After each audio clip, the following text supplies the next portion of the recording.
Hello everyone and welcome to this video. Today we're gonna cover local variables in C++ and we're gonna cover also overloading functions and call by reference variables. And so let's start. So local variables declared in a function are local to that function and they cannot be used from outside the function. And they have the function as their scope. Variables declared in the main part of a program are local to the main part of the program, so they cannot be used from outside the main part, have the main part of their scope. And so formal parameters are local variables. Formal parameters are variables that are local to the function definition. They are used just as if they were declared in the function body. And so do not redeclare the formal parameters in the function body, as they are declared in the function declaration. And so there is the call by value mechanism. When a function is called, the formal parameters are initialized to the values of the arguments in the function call. And this is when you call a function and you plug in the variables you wanna call the function by.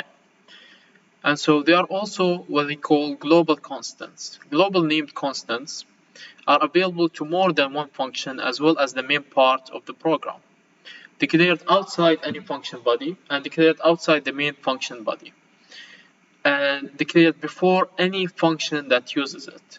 So we cannot declare it after a function that has been declared. We cannot declare it after the declaration of a function. We need to declare it before a function. These are called global constants, and some examples are constant. So we need to add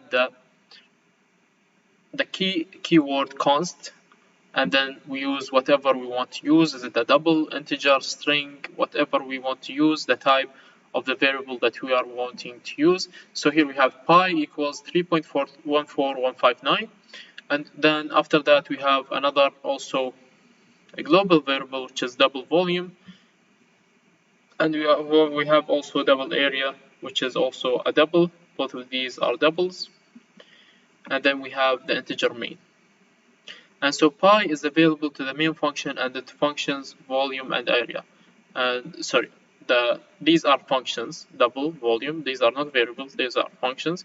And they are available for both of these functions to the functions volume and area.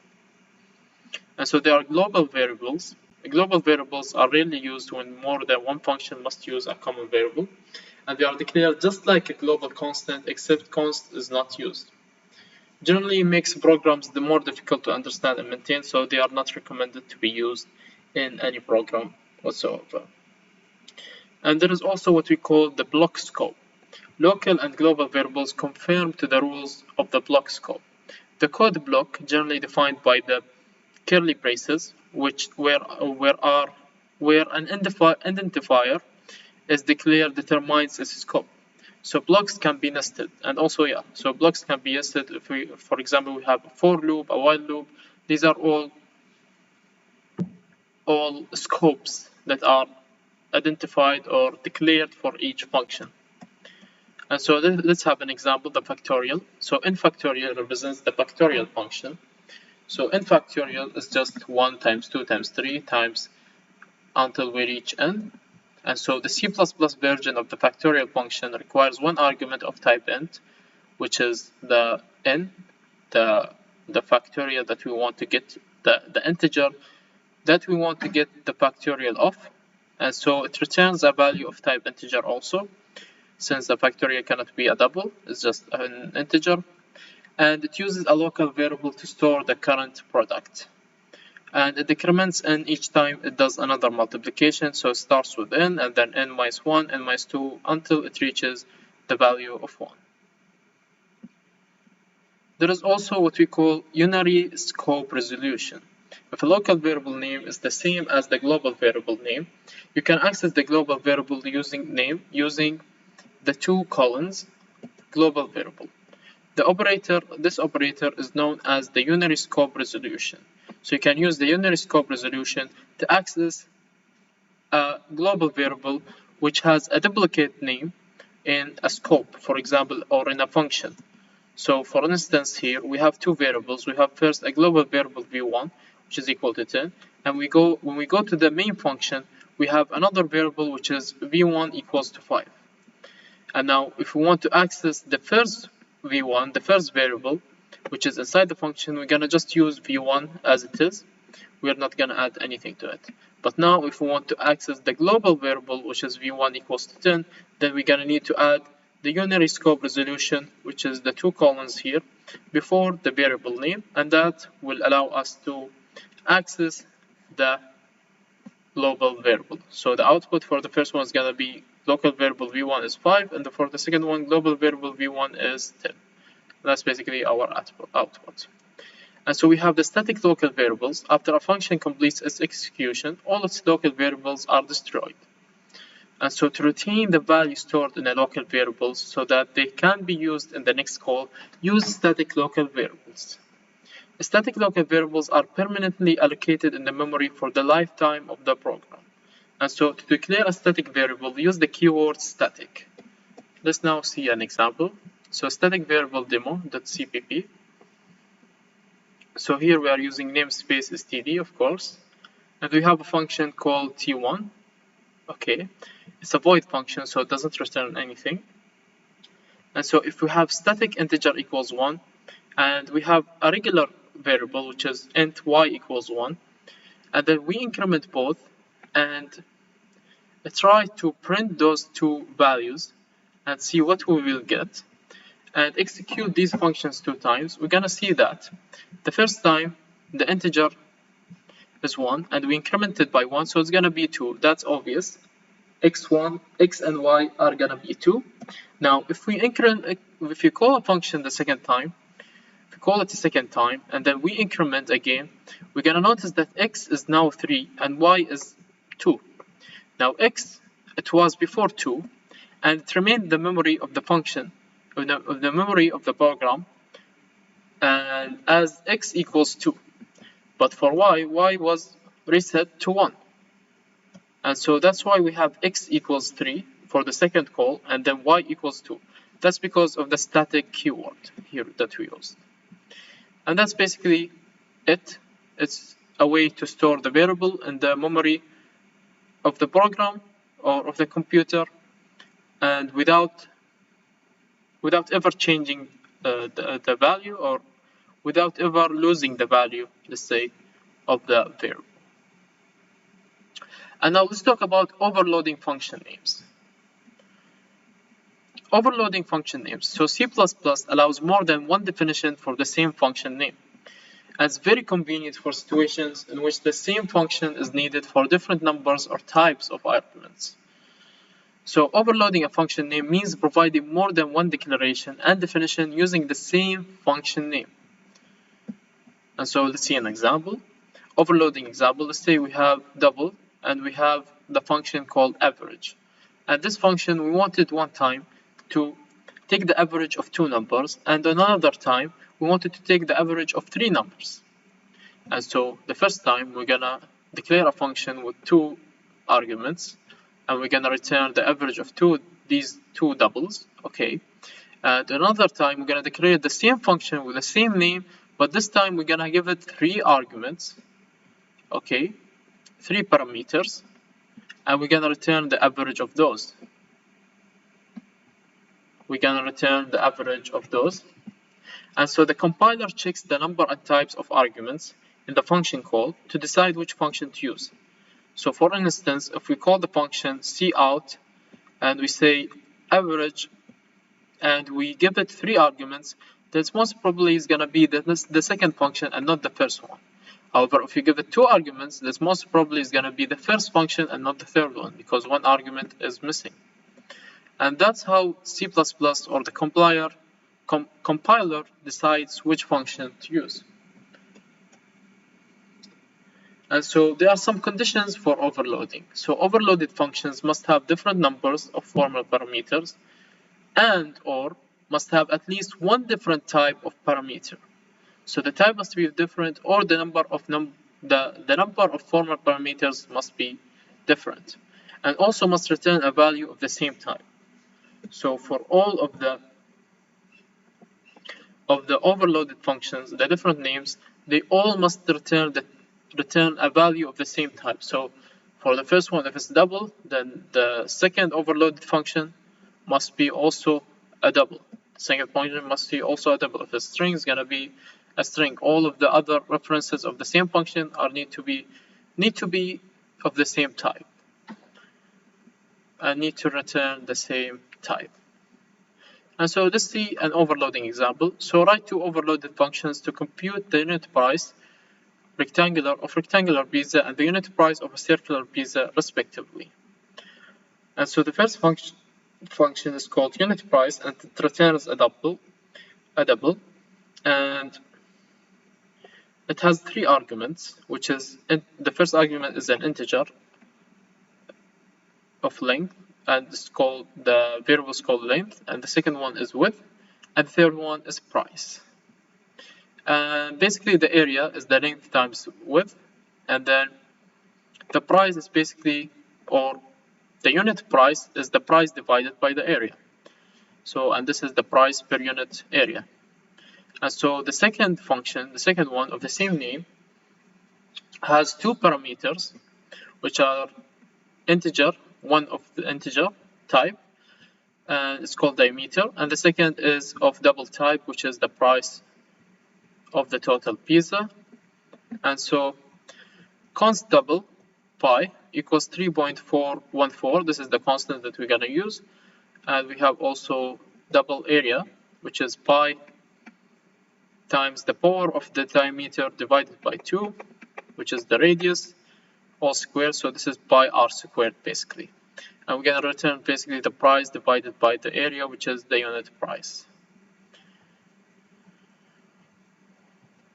So there is also this feature, which is automatic type conversion. So given the definition double mpg, which is miles per gallon, so we have two parameters, which is the first one is miles and the second one is gallons. So in order to return miles per gallons, we're going to just divide the miles per gallons, and that's basically miles per gallons. So what will happen if mpg is called in this way: cout mpg 45.2. Now the function accepts double type, but now we give it a type integer, which is 45 and 2. Well, in this case, the values of the arguments will be automatically converted to type double, which are 45.0 and 2.0. In this case, this automatic conversion is very handy, becomes handy, and it's easy to use and very helpful in this case. But there is an issue with this that we need to be aware of. So given the previous mpg definition and the following definition in the same program, okay, this is mpg, but this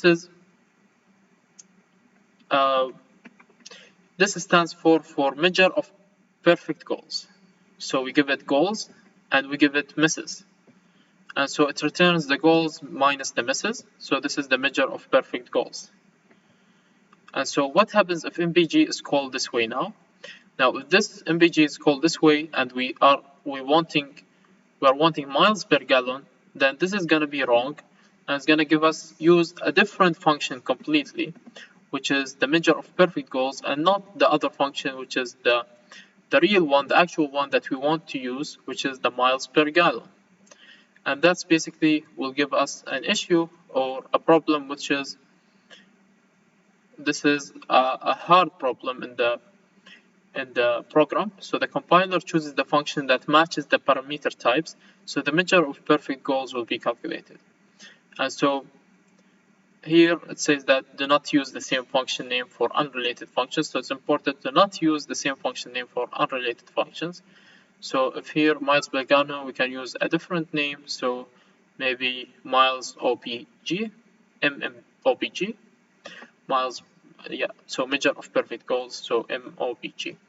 That could be used also for this function. Now let's talk about call by reference parameters. Now reference variables. A reference variable can be used as a function parameter to reference the original variable. A reference variable is an alias for another variable. any changes made through the reference variable are actually performed on the original variable. To declare a reference variable, place the ampersand in front of the name. So let's take an example. So here using namespace std and including iostream, we have our main function, we have an integer which is count equal to 1, and we have also here a reference variable which is int, and then with the ampersand sign r equals constant or count, sorry, and so cout count is and the value of count, and also we have the value of r. So first of all, the value of count and r should be the same, 1 and 1. And now if we increment r, so we're gonna have, and we see out both the values of count and r, we're gonna see that the value of count has changed and has been incremented to 2, and r also has been incremented obviously to 2. And now if we change the value of count and we see out both the values of count and r, we're gonna see that the value of count has become 10, but also the value of r has changed to 10, which means that both variables are referencing the same reference. So any changes to any one of the variables will change the other, since they are basically the same reference. And so r is just a reference variable. It's not a real actual variable which has its own memory location in the program or in the computer. So call by reference parameters. Parameters can be passed by reference, which makes the formal parameter an alias for the actual argument. Those changes made to the parameters inside the function also made to the arguments.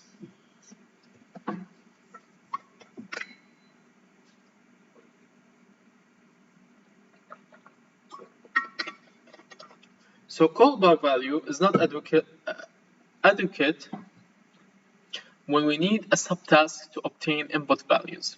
So call by value means that the formal parameters receive the values of the arguments. To obtain input values, we need to change the variables that are arguments to the function. Recall that we have changed the values of the formal parameters in the function body, but we have not changed the arguments found in the function call. Call by reference parameters allow us to change the variables used in the function call. Arguments for call by reference parameters must be variables and not numbers. So any argument for call by reference parameters must be only variables. We cannot input numbers since they are basically called by reference, so they need a reference that's already there in the computer. And numbers have no reference in the computer, variables do. So here is an example.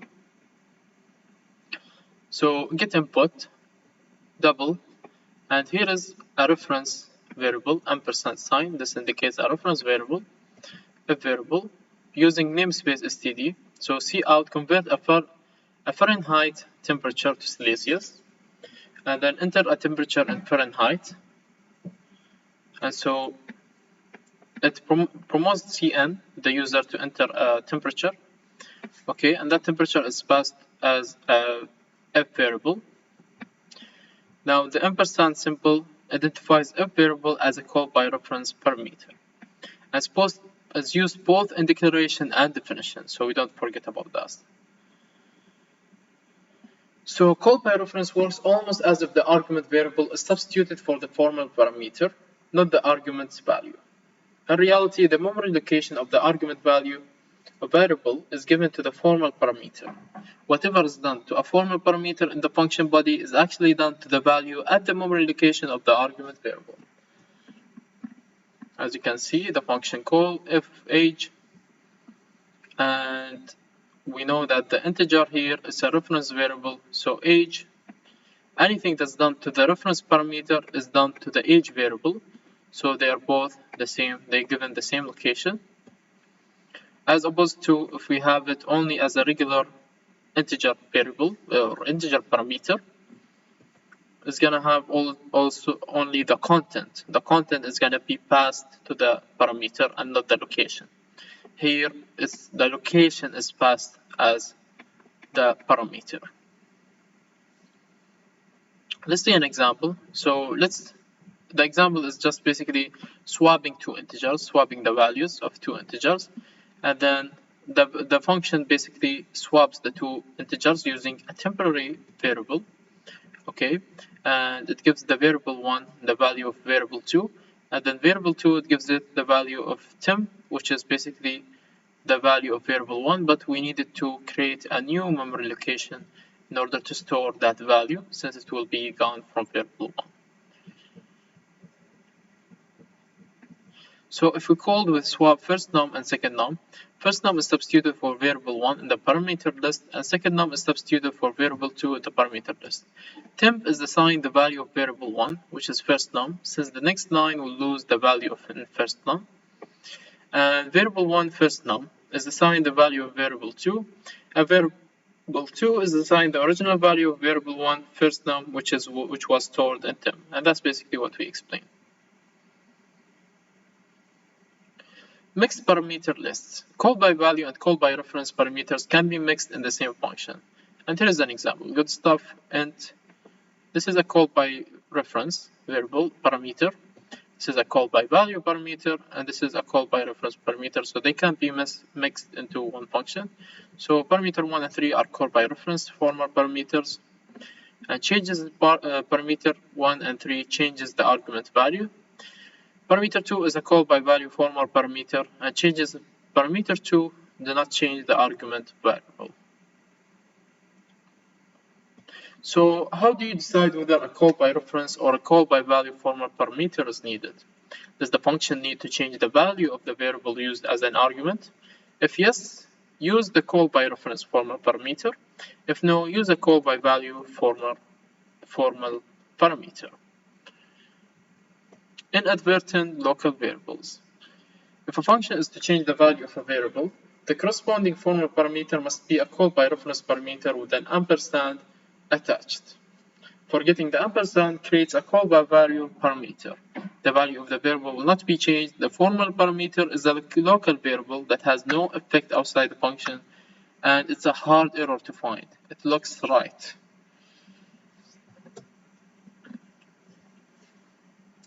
Now you can find default values for parameters in a function. You can define them. So the default values are passed to the parameters when a function is invoked without the arguments. So default arguments example, as you can see here in our function, we have a default value for radius, which is equal to 1. If we are not passing a value to the radius, to the function as parameter 1, it's going to basically use the default value, which is 1 for radius, for the parameter radius, and it's going to substitute it in the function. If we pass a value, then that's going to override our default value. Now, when a function contains a mixture of parameters with and without default values, those with default values must be declared last. And so void t1 int x, int y equals 0 and int z. This is illegal. This cannot be done in C++. Since the function can be confused, or the compiler can be confused, whether you are referencing as a second parameter to the default parameter or you are referencing to the third parameter, which is z. And that's why in C++ you need to have all of your variables that are normal without the default value first, and then you're gonna have your default variables last. And so when an argument is left out of a function call, all arguments that come after it must be left out as well. And so T3, this is illegal, this cannot be done, the first one, but T3 of 1, this is legal, and parameters y and z are assigned a default value, which is 0.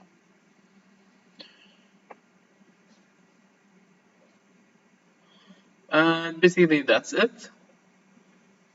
That's it for today. I hope you benefited from this video.